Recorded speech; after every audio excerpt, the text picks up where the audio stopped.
ایک بار حضرت موسیٰ علیہ السلام نے پوچھا، یا اللہ، میرا جنت کا ساتھی کون ہے؟ تو اللہ تعالیٰ نے فرمایا کہ فلاں قصائی ہے۔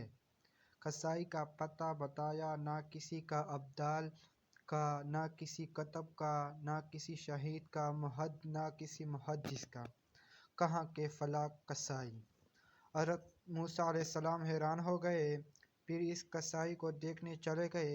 قصائی بازار میں بیٹھا گوشت بیچ رہا ہے۔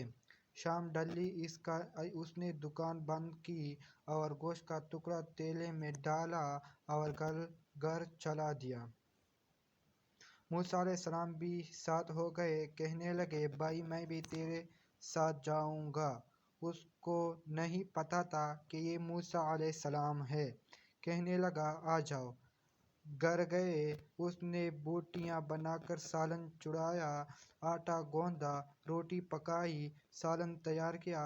پھر ایک بڑھیا تھی، اسے اٹھا کر کندھے کا سہارا دیا، سیدھے ہاتھ سے لقمے بنا بنا کر اسے کھلائے۔ جب اس کا پیٹ بھر گیا، اس کا منہ صاف کیا اور اس کو لوٹا دیا۔ وہ کچھ بھولی اور بڑھائی۔ سیدنا موسیٰ علیہ السلام نے پوچھا، یہ کون ہے؟ اس نے کہا کہ میری ماں ہے۔ صبح کو اس کی ساری خدمت کر کے جاتا ہوں اور رات کو آ کر پہلے اس کی خدمت کرتا ہوں۔ اب جا کر اپنے بچوں کو دیکھوں گا۔ سیدنا موسیٰ علیہ السلام نے پوچھا، یہ کیا کہہ رہی تھی؟ وہ بولا، روزانہ ایک عجیب سی بات کہتی ہے۔